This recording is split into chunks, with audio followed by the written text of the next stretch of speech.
मुंबईची जीवनवाहिनी मानल्या जाणाऱ्या बेस्ट सेवेतील कामगारांच्या संपामुळे आज मुंबईकरांचे मोठे हाल होत आहेत.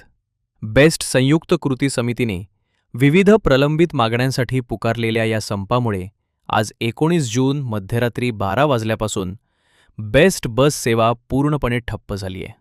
त्यामुळे मुंबईतील लाखो प्रवाशांचा दैनंदिन प्रवास विस्कळीत झालाय.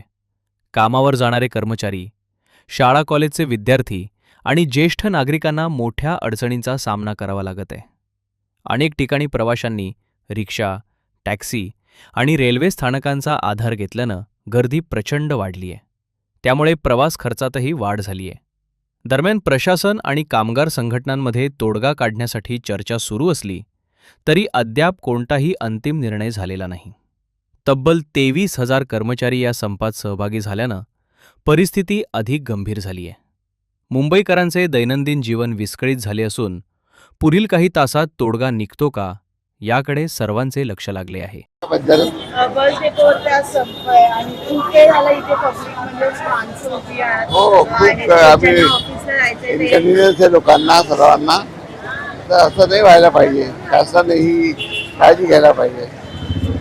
पण ज्यांना कामाला जायचंय त्यांची नोकरी हो, वगैरे सर्वांना उशीर होतोय. सर्व इकडे उभा आहे उन्हाचे तानाचे. सरकारकडून काय मागणं आहे तशा की बाबा हे मला त्यांच्या काय मागण्या आहे माहीत नाही, पण मला वाटतं संप नाही व्हायला पाहिजे होता.